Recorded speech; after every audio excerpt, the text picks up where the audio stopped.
we've got a good group. Tracy, I know that we wanted to come together to talk about really candidate training. And I'm going to just let Tracy take it away. Yeah, thanks, Jodi. Well, thanks for being here, everyone. Um, I'm just here to share what my experience was at the we had a NARM at the end of February, and as a part of the NARM, we always have a Train the Trainer event embedded in it.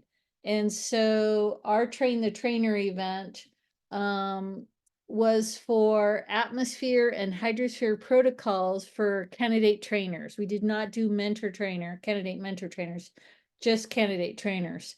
And so I'm really just here to talk about what happened and some lessons learned that's associated with that. So let's go ahead and get started here. So as I said earlier, the setting of our Train the Trainer event was embedded within the NARM. We had the NARM on a Saturday and Sunday, so it was about a day and a half. We had 5 people who qualified as candidate trainers. Like I said, our 2 spheres that we were offering to become a trainer in were hydrosphere and atmosphere. Those were 2 spheres. And some of the trainers just wanted to do hydro, others just wanted to do atmosphere, and then others wanted to do both of them. So we gave them that option. So let me talk a little bit about the before. Before we got to the NARM, I set up a workshop on the Globe website that was a Train the Trainer workshop. And I had signups. I limited it to the number of people I could handle during the NARM. There was some confusion in the sense that some people signed up for the workshop, but not the NARM. And then we also had, even though it was restricted, we also have some folks sign up that were from different countries. So all in all, we probably had about 15, 17 people sign up, but only 5 of them actually kind of qualified as candidate trainers. So that was what we went with. So I took those 5 candidate trainers that had registered, and initially I did a Zoom webinar with them.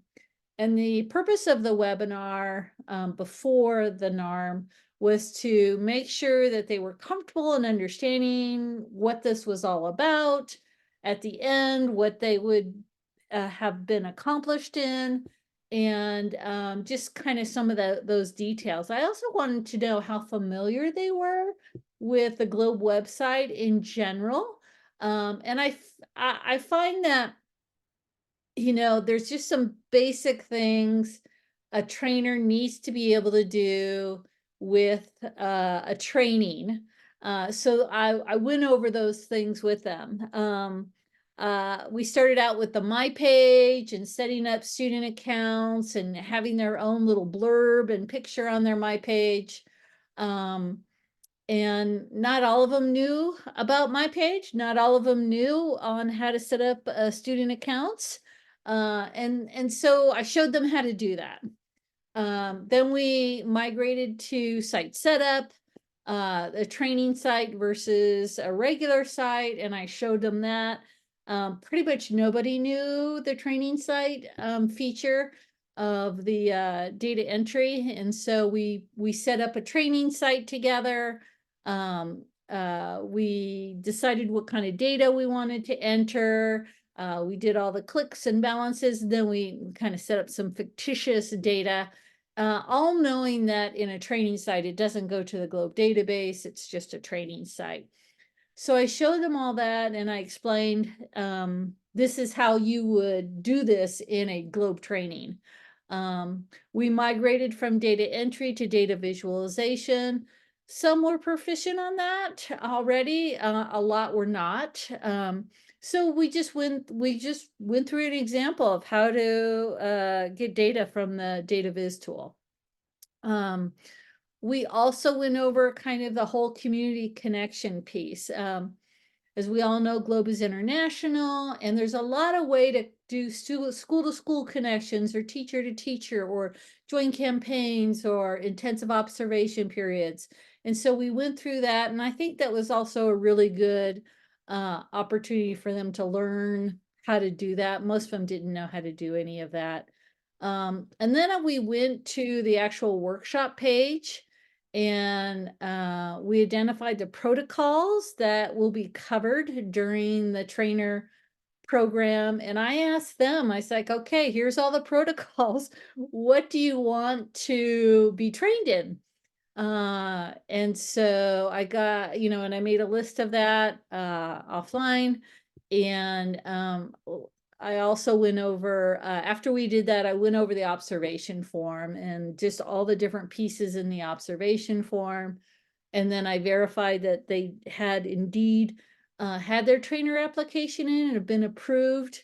And it showed up on my dashboard, my mentor trainer dashboard. So that took, that's an hour Zoom. If you're going, I mean, just like any globe training, it's overwhelming. If they don't know any of this beforehand, it's very overwhelming. Some of them knew some things better than others, but that was the before process to get them ready for that moment where they're actually going to do the training at the NARM. So yeah, so here we are at the training piece. So candidate trainers received an email that identified where and when they would be training others.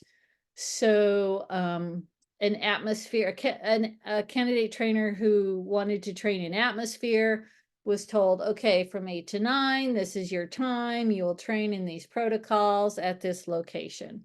And so I had this all kind of mapped out for everybody. I gave it to everybody. All the candidate trainers had this schedule and identified, I had Peggy Falletta with me at the NARM. So she and I, since we did have 5 folks, she and I traded off on doing the observations, completing the observation forms. And so what happened was we went through, this day and a half of them doing these training of the rest of the crowd of the NARM that was there. On at least one occasion, perhaps this candidate trader was nervous, got some things kind of incorrect, or missed talking about a few things. And so what we did, and I encourage everybody to do this, is to have a conversation while you're with the candidate. So if you're the mentor trainer, have this conversation with the candidate trainer. And if you can perhaps schedule another time that they try it again, that would be lovely. Because, they are kind of nervous, obviously, and there's people there and they don't know them as well as they know their own people within their partnership or programs or schools. So yeah, so that was all during it. It was a little bit of a juggle, obviously getting everybody in, but I think it worked out pretty well.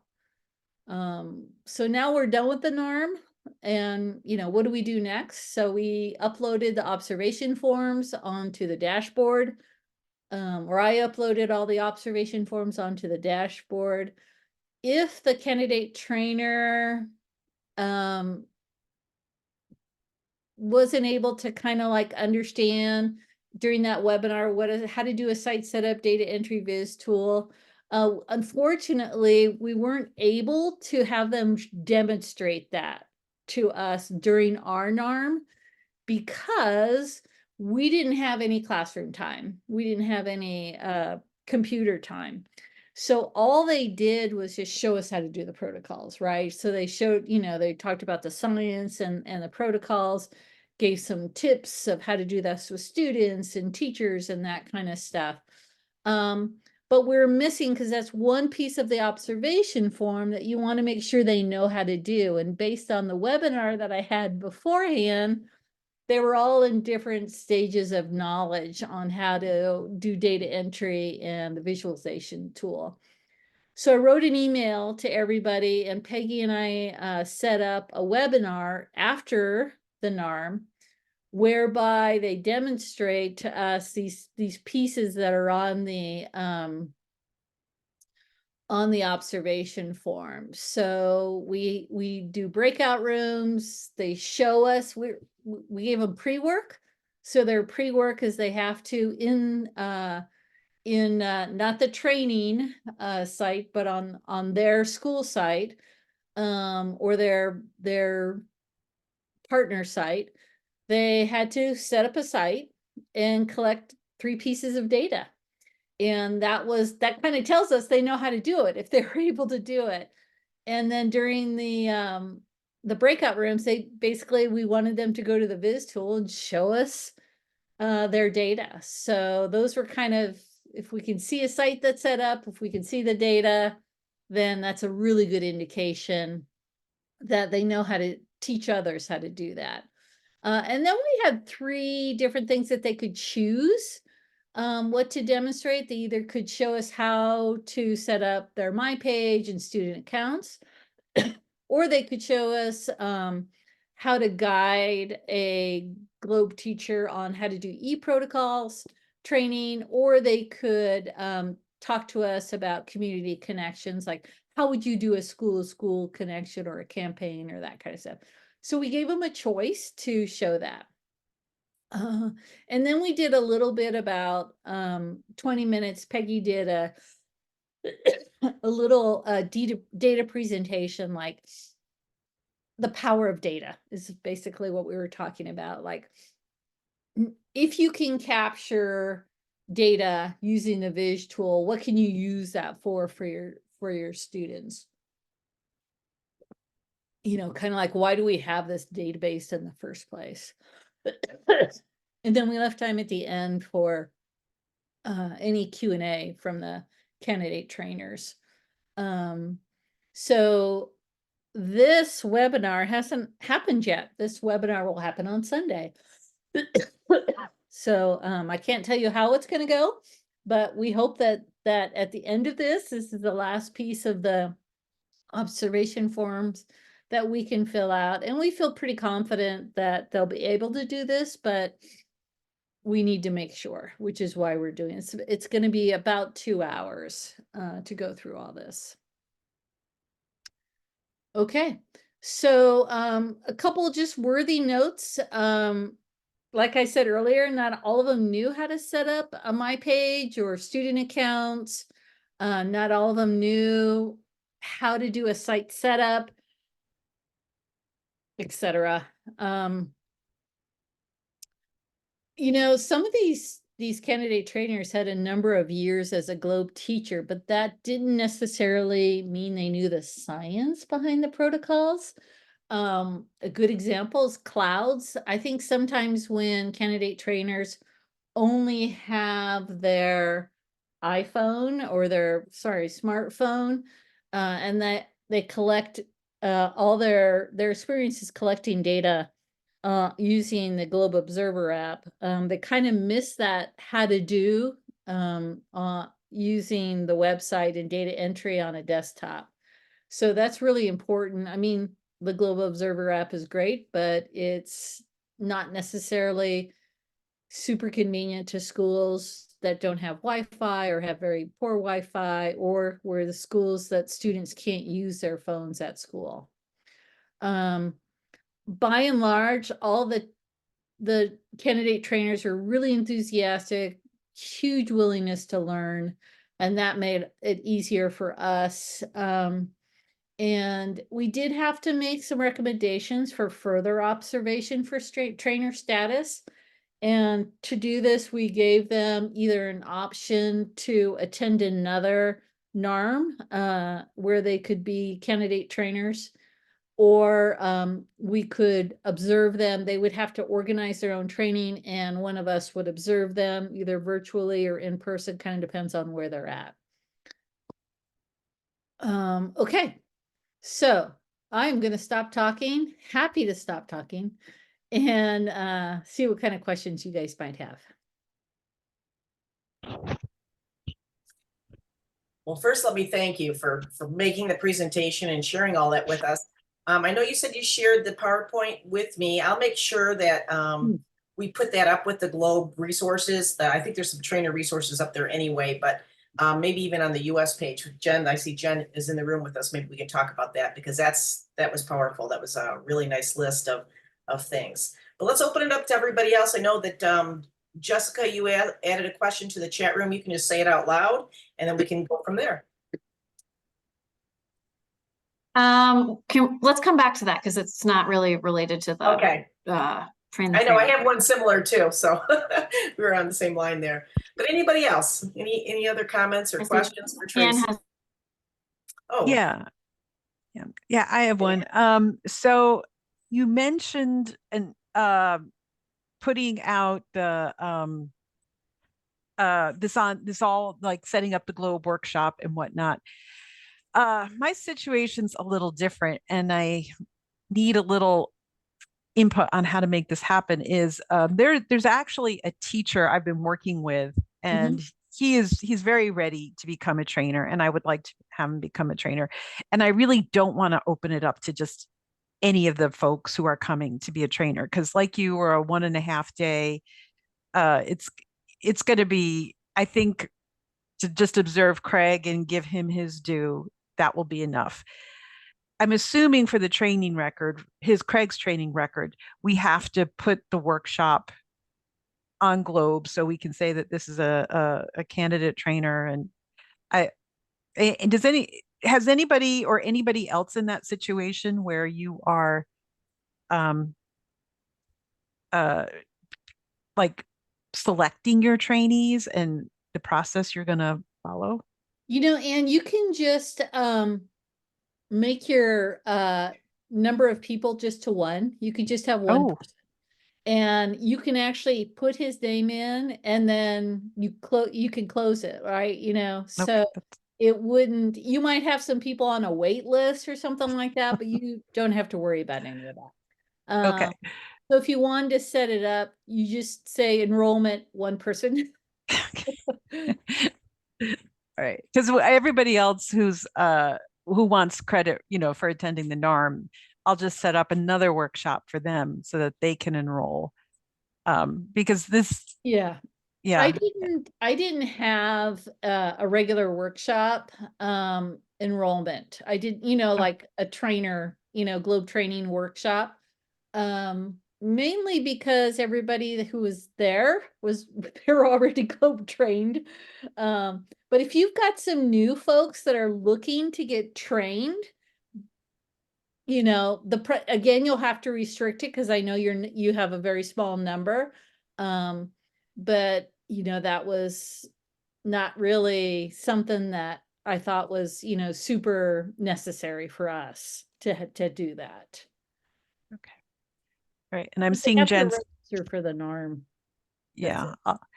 I'm seeing Jen's comment about you might not have to set up as a trainer workshop anymore. I'll take a look at that and report back. Yeah, I think you can just skip that because we have this trainer process now.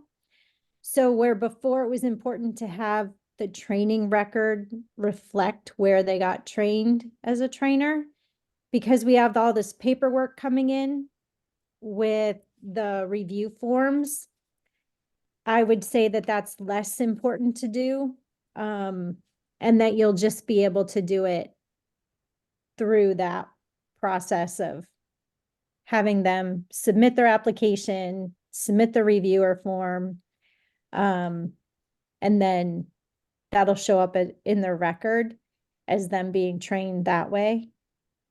But I would do the workshop for everybody else that you have coming because some of them are not necessarily Globe trained. And so they might want that on their training record to show that they did attend a Globe training.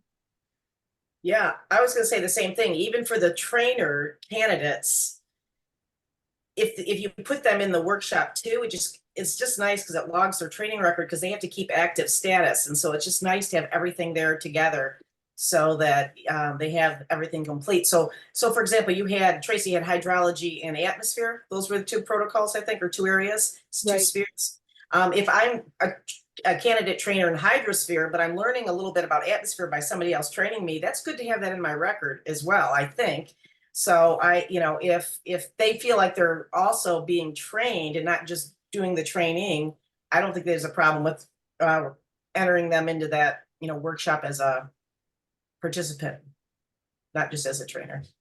What I really liked about Yeah, the thanks. model Tracy presented is it does really show the importance of a mentor trainer versus the master that we used to have, right? The mentor trainer is going to stay beside these candidates before, during, and after. And it really shows kind of the role of the mentor. I think that's really important. And, most of these candidate trainers are volunteering, so it's really hard to, get them to commit to the Zoom meetings and everything else. So bravo that you said they were highly motivated, but that's great. Yeah. And so I think that that's something we're going to have to think through too, is how do we keep them engaged? Sometimes they think, oh, I'm going to go to a training and I'm going to lead a protocol and I'm going to be done. And we want them to feel a bigger part of the community, a bigger part of the partnership. And I think that that's going to be one of our challenges too. But I think Tracy's model was really good because they felt included and then they felt supported, I believe, from the process, the model that you put before them. So that's going to be, I think, something we can all try to, grapple with. How do we keep the candidates close to us and know that they have more room to grow? It's not like, they might not be there yet completely good enough to pass to be a candidate, but then knowing that, like you said, where they're at, where you have to go next with them, where they need support, I think is really important. Right. And I think that initial webinar, when I realized they didn't know how to do something, okay, let's figure this out right now. Let's just do it, kind of stuff. And yeah, and we want them to, that mentor piece. We want them to feel comfortable that there's somebody there that they can ask a question like, how did you do that again, or whatever. So yeah, hopefully we'll be able to continue that. I would say that 5 candidate trainers at a time was too many, to be honest with you. It was a lot of work, getting the 5 hours of work, plus all the scheduling, plus, all these other things, that go into preparing them. It's just, I had them check the e-protocols. For every protocol you're going to be doing, I want you to do the e-protocol quiz.